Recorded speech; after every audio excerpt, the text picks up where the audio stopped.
Dans cette vidéo, je vais vous décrire les 6 étapes qui, selon moi, sont indispensables pour écrire un scénario. Ces 6 étapes, elles constituent aussi une espèce de plan de travail pour vous, un plan de travail qui va vous aider à structurer votre journée de travail, le chemin en fait que vous avez à faire avant d'obtenir un script final.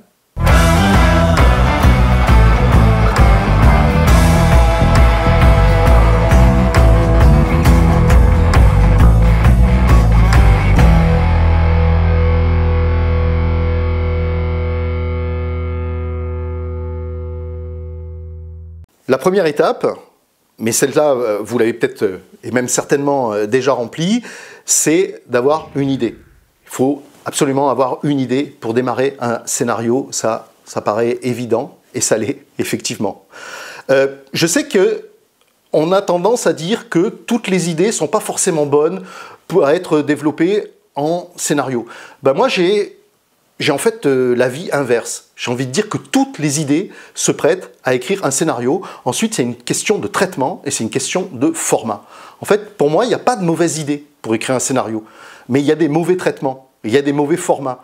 Il y a effectivement des idées qui se prêtent pour écrire un court-métrage. Il y a des idées qui sont excellentes pour être développées en série, c'est-à-dire sur plusieurs épisodes et éventuellement même plusieurs saisons. Et puis, il y a des idées qui sont excellentes pour être développées en 90, 100 ou 120 minutes pour un long-métrage. La deuxième étape, c'est le synopsis. Et le synopsis, c'est simple, hein. Ce sont quelques phrases qui résument votre idée, qui résument l'histoire du scénario. C'est important de commencer à l'écrire, j'ai envie de dire, au moment même où vous avez l'idée. Pourquoi? Parce que ce synopsis, et vous allez le réécrire souvent, hein, pendant le processus d'écriture de votre scénario, vous allez revenir sur votre synopsis, mais c'est important parce que c'est un texte qui va présenter votre scénario. Et la plupart du temps, c'est le premier texte que vont lire vos producteurs, que vont lire aussi vos collaborateurs sur la réalisation de ce scénario. Alors faites attention, le synopsis, ça n'est pas votre pitch. Le pitch, c'est encore une autre étape, c'est encore un autre texte. Le pitch, c'est un texte qui donne envie. C'est un texte qui propulse votre producteur, les gens à qui vous parlez, dans votre idée. Et c'est pas forcément le résumé de votre histoire. Parfois, un pitch, ça peut prendre des formes un petit peu folles, ça peut être un texte un peu marrant, ça peut démarrer par une question. Alors qu'en fait, un synopsis, on est bien d'accord, je le répète, c'est tout simplement le résumé de votre histoire, le résumé en quelques lignes de votre scénario. Bien sûr, le synopsis est plus ou moins long en fonction du scénario que vous écrivez. Si vous écrivez un court-métrage, vous aurez probablement besoin uniquement de 2 ou 3 phrases, 4 ou 5 lignes pour écrire votre synopsis. Si vous écrivez un long métrage, en revanche, vous aurez peut-être besoin d'une demi-page, voire d'une page entière pour écrire le synopsis de votre histoire, le synopsis de votre scénario. Et puis si vous écrivez une série, là, vous aurez peut-être besoin carrément de 2 pages ou de 3 pages pour développer encore un petit peu plus ce qu'il se passe réellement au cours des épisodes successifs de votre série. La troisième étape, c'est le séquencier. Le séquencier, on va encore en parler dans une prochaine vidéo, mais je veux quand même vous en parler dès maintenant. Le séquencier, c'est simple, c'est ce que aussi on appelle un outline en anglais, c'est la liste de toutes les séquences dans l'ordre de votre scénario et qui, elles aussi, sont résumées. J'ai envie de dire que pour chaque séquence, vous avez un synopsis de votre séquence. Le séquencier, c'est vraiment important. N'écrivez pas, ne vous lancez pas dans un script sans avoir au moins quelques notes sur la progression des séquences, c'est-à-dire la progression de l'histoire en fait, et sa structure. Parce que ça, c'est extrêmement important dans un scénario. Un scénario, il a une structure.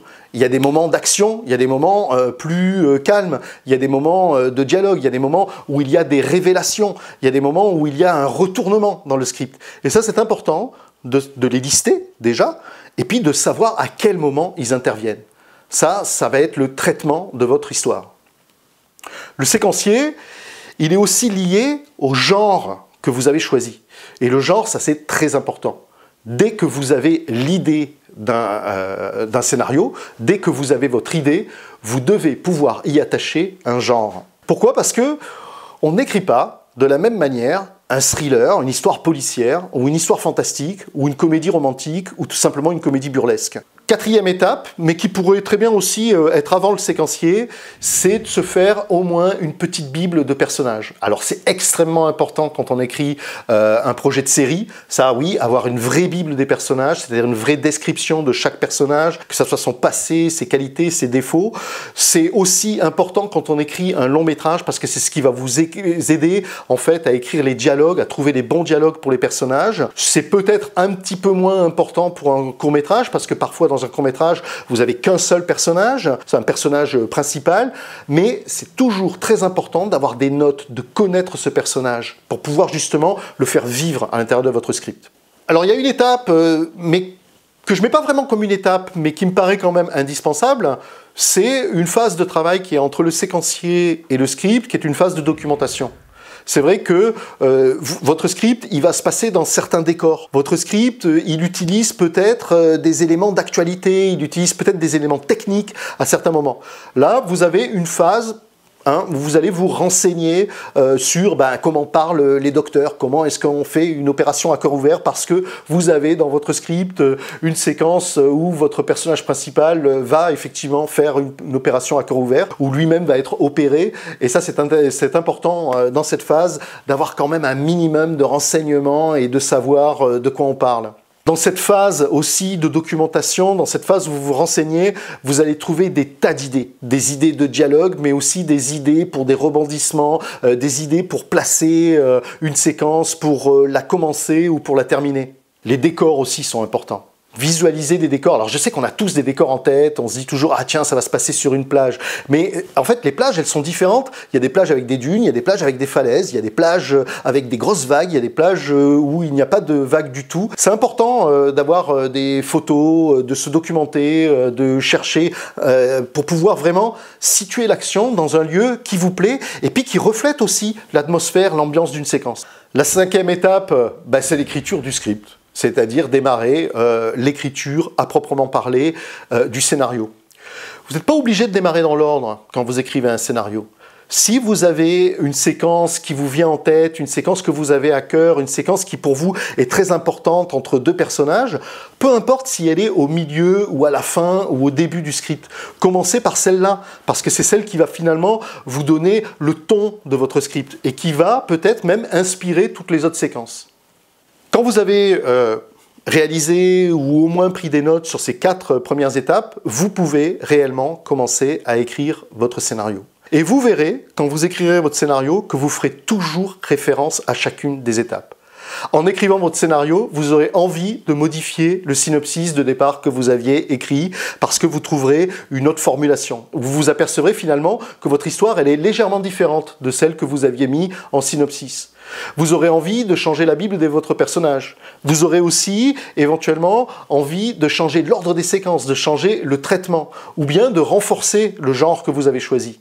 Donc c'est vraiment important d'avoir ces 4 étapes réalisées. Enfin, même si ce n'est pas réalisé, en tout cas, elles sont notées quelque part, vous y avez réfléchi, vous avez fait ce travail sur ces 4 étapes avant de vous lancer dans l'écriture. Et puis là, voilà, c'est l'étape 5, j'ai envie de dire, c'est l'étape royale, c'est l'écriture du script à proprement parler. Vous n'êtes pas obligé, surtout si vous avez un séquencier, de commencer l'écriture du scénario par la séquence 1. De toute façon, à la fin, vous devrez assembler vos séquences. Mais si vous avez une séquence qui vous plaît plus, qui vous paraît la plus importante, pourquoi ne pas commencer par écrire d'abord cette séquence-là? De toute façon, toutes les autres séquences découleront aussi du ton que vous aurez donné dans cette séquence. Ces séquences que vous allez écrire en premier parce que vous les jugez importantes, elles vont influencer aussi tout le reste du script. Si vous êtes dans une comédie romantique, effectivement, la séquence de la rencontre de vos héros qui vont tomber amoureux, c'est a priori la séquence la plus importante ou l'une des séquences la plus importante de votre script, avec celle où il va y avoir une rupture, celle où ils vont se retrouver. Ce sont les étapes clés, les séquences clés. Et c'est vrai que ces séquences, elles vont forcément influencer, déterminer le contenu et l'écriture des séquences intermédiaires qui sont avant ou qui sont après ces séquences-là. L'écriture du script, c'est forcément l'étape la plus longue. Ça, c'est clair. Surtout parce que vous allez devoir réécrire. En fait, on ne devrait jamais dire écrire un script, on devrait dire réécrire un script. La version 1, qu'on appelle la V1, ça n'est jamais la version définitive. Je rencontre trop d'auteurs débutants qui sont absolument fiers et ravis de me présenter leur première version de script qu'ils ont relue et qui leur paraît tout à fait satisfaisante. Elle ne l'est jamais.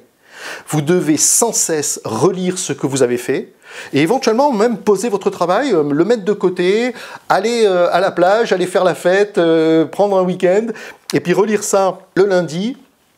Mais vous verrez, vous aurez envie de réécrire, vous aurez envie de changer et pourquoi pas même des envies à certains moments de tout basculer, de tout jeter, de tout déchirer pour tout recommencer. C'est normal, c'est naturel, c'est le procédé d'écriture d'un script. Encore une fois, je vous le dis, il n'y a pas de version 1. La version 1, elle n'existe pas au final. Le script final, c'est le résultat de toutes ces versions que vous aurez écrit, réécrit, relu. Et donc, il y a une étape qui est aussi importante, j'ai envie de dire que c'est l'étape 6, qui est l'étape de la lecture. C'est assez important de trouver effectivement des lecteurs pour votre script.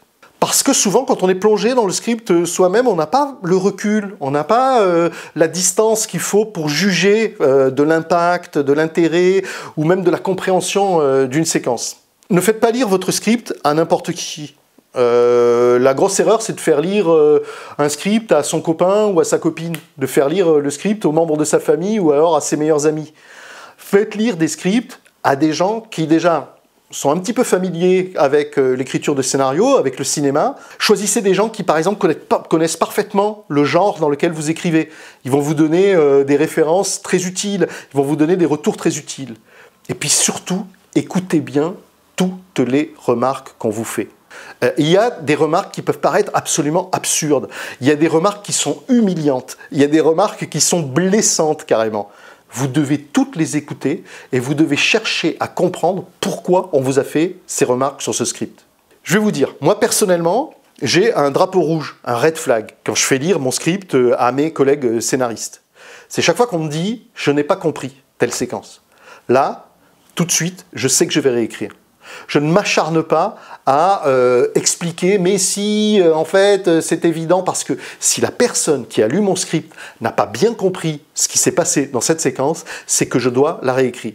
Alors ça peut être juste un mot à changer, ça peut être juste une tournure de phrase qui a induit mon lecteur en erreur ou qui l'a plongé dans un abîme de perplexité. Ça peut être aussi, tout simplement, la structure de mon script qui n'est pas bonne. Des choses que j'ai mis trop tôt, des choses que j'ai mis trop tard, des choses que je n'ai pas expliquées avant et qui auraient dû être expliquées. Vraiment, écoutez toutes les remarques qu'on vous fait et je sais, il y en a qui vont vous faire mal, il y en a qui vont vous déprimer. C'est pas grave, on pose le script, encore une fois, et puis on y revient avec la pêche et puis avec l'envie de faire au mieux. De toute façon, vous ne serez jamais à la sortie de la salle de cinéma ou derrière le divan de chaque spectateur de votre téléfilm ou de votre série pour lui expliquer « mais si, il faut que tu comprennes que en fait, l'inspecteur il a fait ci, il a fait ça ». Donc on doit absolument comprendre, ça doit être clair. Quand vous écrivez une comédie, ça doit faire rire. Si vos lecteurs n'ont pas ri à un seul de vos gags, il y a un souci. Alors ça peut être un souci de lecteur aussi, ça peut être que vous avez mal choisi le lecteur pour ce type de comédie, mais vous avez un souci si personne ne rit à vos gags. Voilà, si vous remplissez ces étapes, si vous faites bien les 6 étapes que je viens de vous décrire, normalement, je ne vais pas dire que ça va être facile d'écrire un script, ça n'est jamais facile d'écrire un script, mais en tout cas, ça sera plus simple pour vous, ça vous donnera au moins un chemin à parcourir, un chemin à suivre pour arriver au bout. Et arriver au bout, c'est quoi? C'est arriver à un script qui vous satisfasse et qui soit efficace aussi et un vrai plaisir pour les spectateurs. N'oubliez pas que dans la description de cette vidéo, il y a un lien qui vous permet de télécharger un guide du scénariste. C'est un guide qui contient tout un tas de conseils pour commencer à écrire son script. Puis abonnez-vous pour ne pas rater les prochaines vidéos, bien entendu. Laissez-nous un petit like parce que ça nous fait plaisir et puis parce que ça nous aide à référencer cette vidéo. Et puis laissez-nous des commentaires aussi, ça nous fait plaisir, on les lit tous et puis ça nous aide à construire des vidéos qui vous seront vraiment utiles. Je vous dis à très bientôt pour une prochaine vidéo.